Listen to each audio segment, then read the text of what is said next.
Assalamualaikum warahmatullahi wabarakatuh. Kepada yang terhormat Bapak Ibu dosen penguji uji kinerja pada PPG Transformasi Pendidikan Agama Islam tahun 2025. Perkenalkan, saya Arif Yahya, mahasiswa PPG PAI tahap 4 tahun 2025 di LP3 Universitas Kiai Haji Ahmad Siddiq Jember dengan NIM 25510111256. Pada hari ini Rabu tanggal 4 Februari 2026 saya akan melaksanakan praktek pembelajaran dalam rangka penilaian uji kinerja di MA Plus Raden Paku Trenggalek kelas 11 dengan materi bab nikah. Terima kasih dan selamat menyaksikan. Wassalamualaikum warahmatullahi wabarakatuh. Assalamualaikum warahmatullahi wabarakatuh. Waalaikumsalam warahmatullahi wabarakatuh. Gimana kabarnya anak-anak? Alhamdulillah.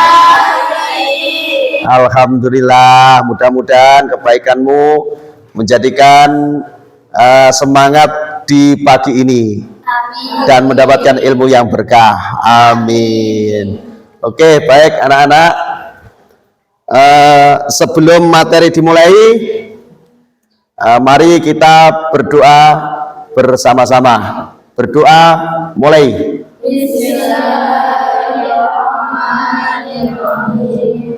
Alhamdulillahirabbil Islami dinan wa bi Muhammadin nabiyyan wa rasulan. Rabbana zidna ilman warzuqna fahma waj'alna min ibadikas sholihin.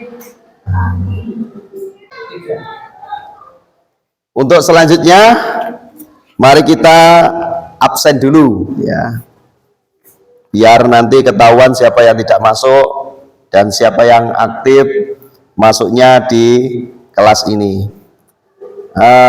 Aizura Bintang, Alfian Akbar, Bening Buka Tektonia, ya, Ega Krida Laksana, Imanur Khalifah. Sebelum melanjutkan materi pernikahan, saya mau tanya dulu kepada anak-anak semua. Sudah tahu tentang nikah? Nikah adalah? Oke anak-anak, sebelum kami menjelaskan tentang materi nikah, saya mau mengenalkan dulu. Ini namanya apa? Buku?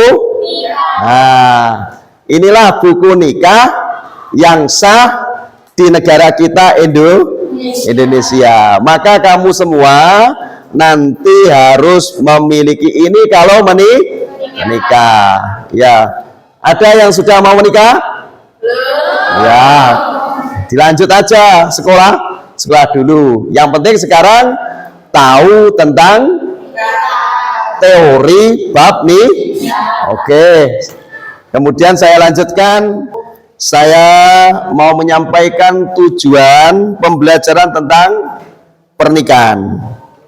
Yang nomor 1, peserta didik harus mampu menganalisis hikmah dan tujuan nikah, serta mengaitkannya dengan nilai cinta kepada Allah Subhanahu wa Ta'ala dan sesama dalam kehidupan nyata melalui studi kasus.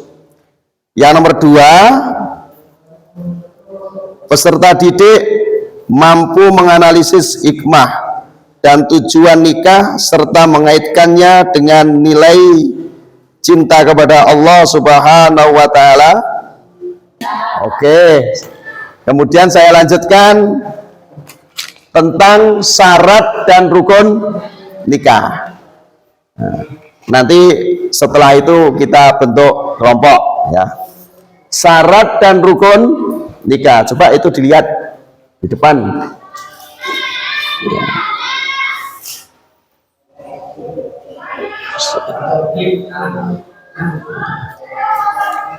Syarat dan rukun nikah Yang pertama, ada calon suami.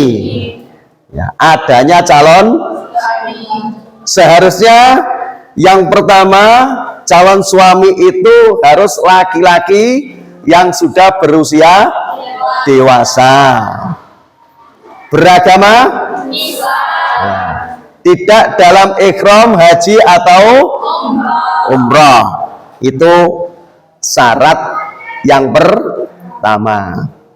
Terus yang kedua, calon istri.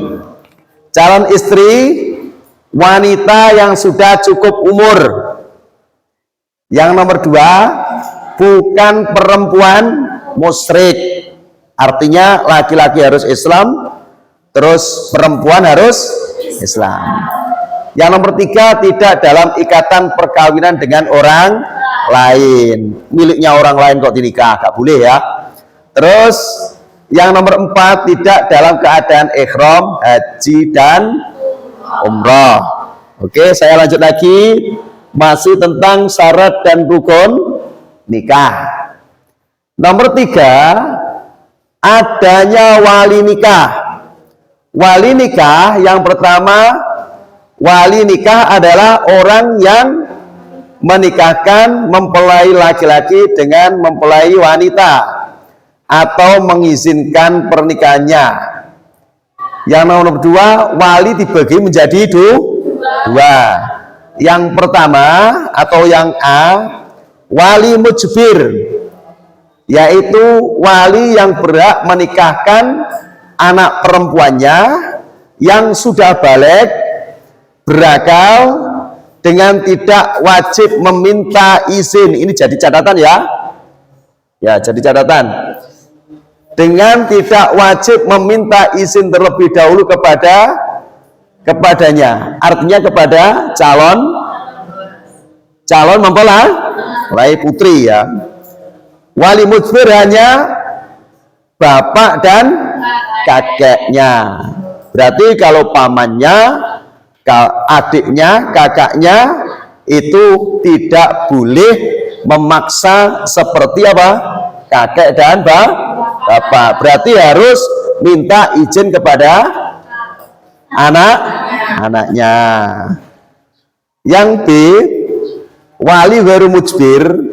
Wali ghairu mujbir, kalau di sini saya tampilkan tentang wali hakim, yaitu kepala negara yang beragama Islam. Dalam konteks Indonesia, tanggung jawab ini dikuasakan kepada Menteri Agama dan turunannya, termasuk apa? Pak Naib atau pegawai KUA. Baik, bisa dilanjut lagi? Ada pertanyaan sampai sini? Belum ya, oke, nanti kita diskusi lagi. Terus nomor 4, dua orang saksi. Syarat dan bukunya harus ada dua saksi. Syarat saksi yaitu beragama Islam, laki-laki, awas ya, laki-laki, balik dan berakal sehat, dapat mendengar, ini jadi catatan ya, dapat melihat, dapat berbicara, adil, tidak sedang ihram haji atau umrah. Nah, sudah bisa dipahami? Mungkin ada pertanyaan? Mungkin belum? Ya, oke, nanti kita lanjut lagi tentang pembahasan ini lebih luas lagi. Oke, yang penting tahu syarat dan rukunnya nikah saja. Yang nomor 5, akad nikah.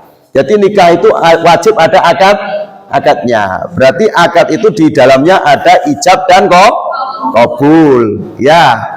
Yang A, akad nikah yang A itu harus ada lafaz ijab yang diucapkan wali atau yang menggantikannya.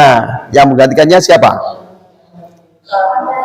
Kalau menggantikannya kakek atau paman atau saudara laki-laki atau siapa? petugas KUA atau hakim ya. Oke, jangan sangat ini menguasai anak-anak ini ya. Oke, yang B, qabul adalah ucapan mempelai laki-laki sebagai tanda penerimaan. Jadi ketika sudah diberikan ya diterima, gitu ya. Sudah hafal tentang ini qabul ini. Contoh dari qabul gimana? Contoh dari qabul. Saya terima nikah dan kawinnya si perempuan dengan mas kawin sekian, saya bayar. Kalau bahasa Arab.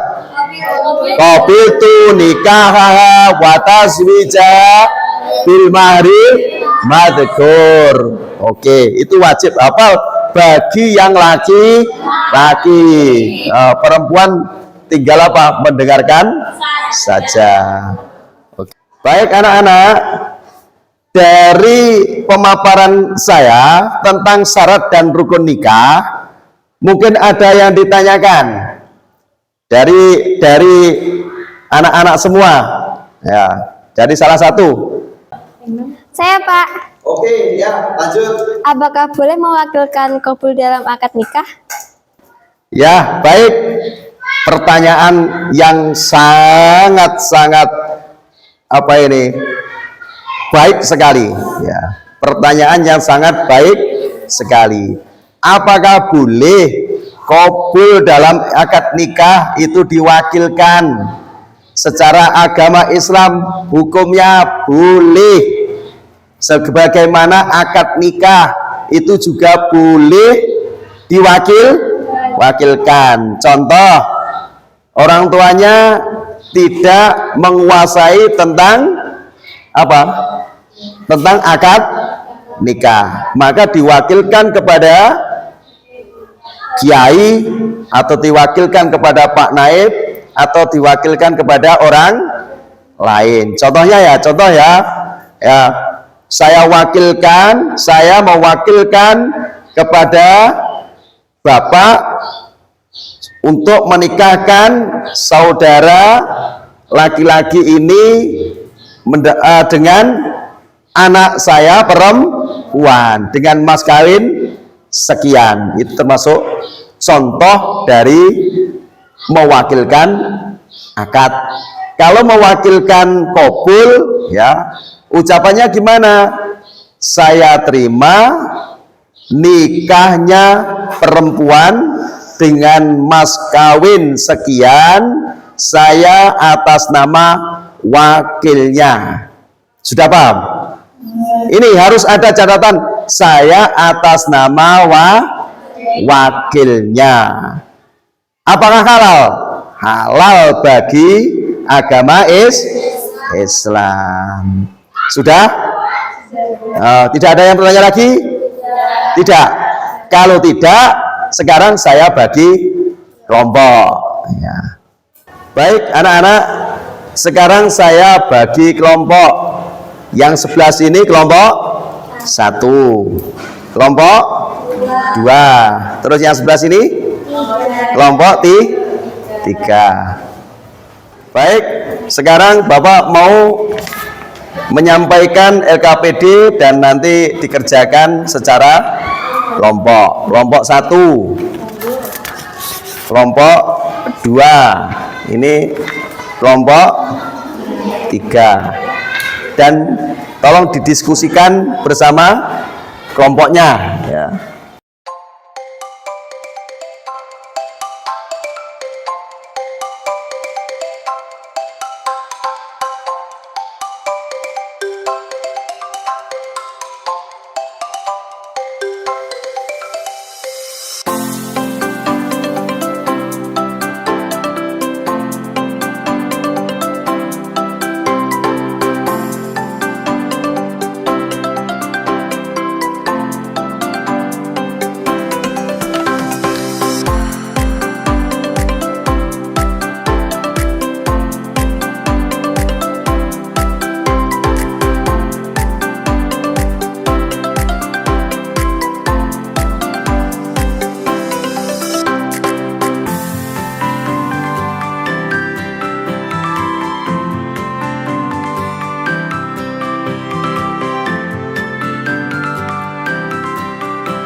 Ya baik anak-anak, dari kelompok 2 mungkin yang sudah mengerjakan dari LKPD tadi, ada yang sudah selesai atau masih ada yang ditanyakan tentang LKPD-nya? Pak, masih bingung. Oh ya baik, gimana bingungnya di mana? Misal gini Pak, apakah boleh menikahi saudara tiri itu gimana Pak? Menikahi saudara tiri seperti contohnya ada seorang janda, ada seorang duda, terus menikah gitu. Ya. Terus kemudian anaknya menikah. Oh, sama-sama anak tirinya. Boleh. Karena apa kok boleh alasannya? Ya, coba dicatat di situ. Boleh. Kenapa kok boleh? Karena itu bukan mahram. Ya. Karena bukan mahram itu apa? Bukan anak biologisnya bapak sama ibu. Beda dengan seayah dengan seibu. Artinya gimana? Seayah seibu itu ya nikah, terus punya apa? Saudara itu namanya mahram. Atau nikah terus kemudian punya anak itu tunggal apa? Tunggal bapaknya, kadang tunggal ibunya. Jadi seorang janda punya anak terus nikah lagi, punya anak lagi, itu tidak boleh dinikahi ya, karena termasuk mahram, anaknya bapak atau anaknya ibu ya. Sudah paham ya? Baik, dari kelompok 3 ada yang sudah selesai diskusinya? Selesai ya. Ada pertanyaannya? Ada Pak. Apakah adik kandung itu boleh menjadi wali? Oh, adik kandung apakah boleh menjadi wali nikah? Boleh ya, boleh. Statusnya apa? Mahram ya, adik tapi adik laki-laki loh ya, bukan adik perempuan ya. Yang boleh itu siapa? Bapak, adik, kakek, paman ya, atau Pak D ya. Sudah jelas ya? Baik, kelompok 1 dari hasil diskusinya ada kendala? Ada Pak. Ya, pertanyaannya apa kalau ada kendalanya? Kalau misalkan bapak angkat itu menjadi wali waktu nikah itu apa bisa? Bapak angkat itu ya tidak boleh lah. Tidak boleh. Yang boleh itu justru apa? Saudaranya bapak asli. Berarti apa? Pak D sama Pak Le. Hampir sama dengan pertanyaannya yang di kelompok 3 tadi. Ya, sudah bisa dipahami? Sudah. Ya, alhamdulillah.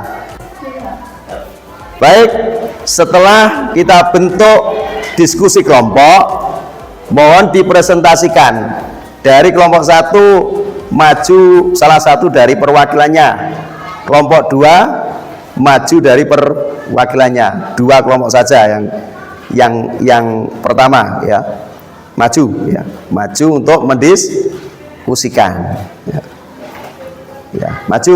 Ya 2 anak nggak apa-apa. Perwakilannya 2. Ya. Assalamualaikum warahmatullahi wabarakatuh. Kami perwakilan dari kelompok 1, saya Kirana dan teman saya Bunga ingin menyampaikan hasil diskusi studi kasus yang ada pada LKPD kami. Jadi hasil diskusi studi kasus dalam LKPD kami yaitu siapa yang berhak menjadi wali ketika tidak ada wali sama sekali. Jadi jawabannya, jika tidak ada wali nikah dalam akad pernikahan, yang berhak menjadi wali adalah hakim atau naib pegawai KUA. Mungkin cukup sekian presentasi dari kami, kurang lebihnya mohon maaf. Wassalamualaikum warahmatullahi wabarakatuh. Ya, terima kasih. Hasil presentasi dari kelompok 1 saya anggap sangat baik sekali. Mari tepuk tangan bersama-sama.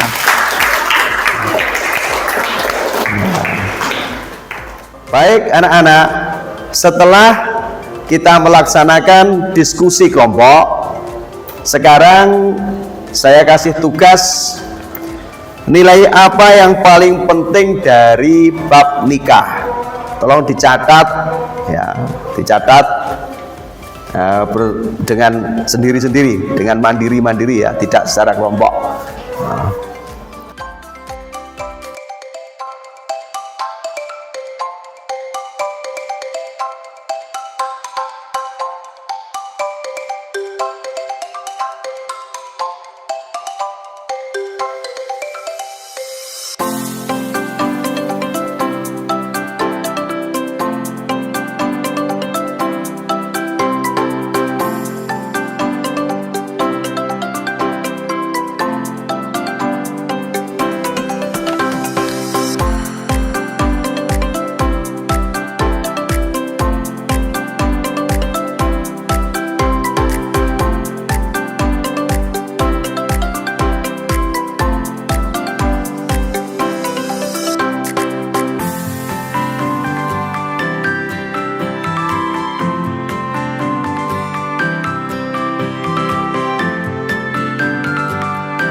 Baik anak-anak, dari sekian ulasan yang saya jelaskan itu intinya syarat dan rukun nikah. Yang pertama apa? Adanya calon suami. Terus adanya calon istri. Nomor 3, adanya calon wali. Adanya wali nikah. Terus nomor 4, adanya 2 saksi laki-laki. Terus akad nikah. Ini dari pemaparan kami tentang syarat dan rukun nikah. Kesimpulannya, nikah itu hukumnya sunnah. Ya, hukumnya sunnah. Kesimpulannya seperti itu. Sunnah, tapi menjadi wajib ada syarat dan rukun. Jadi nikah kalau tidak ada syarat dan rukunnya, maka nikahnya tidak sah. Ya, demikian ulasan kami yang bisa saya sampaikan. Mudah-mudahan materi ini bisa bermanfaat, bisa berguna untuk kalian semua, bisa dibuat bekal di dunia dan di akhirat ya. Baik anak-anak, karena tadi sudah perjalanannya panjang, mulai dari kita mempelajari syarat dan rukun nikah, sudah diskusi, sudah presentasi yang hasilnya sangat baik. Saya mengapresiasi kepada kalian semua. Mari kita bertepuk tangan bersama-sama. Materi ini bisa bermanfaat, bisa berguna untuk kalian semua, bisa dibuat bekal di dunia dan di akhirat ya. Ini materi yang akan datang yaitu tentang penceraian atau apa itu? Tolak, bab talak atau ceraian. Ya, sekian. Marilah kita tutup dengan bacaan hamdalah bersama-sama. Alhamdulillahirabbil alamin. Cukup sekian. Saya tutup dengan bacaan salam. Wassalamualaikum warahmatullahi wabarakatuh. Waalaikumsalam warahmatullahi wabarakatuh.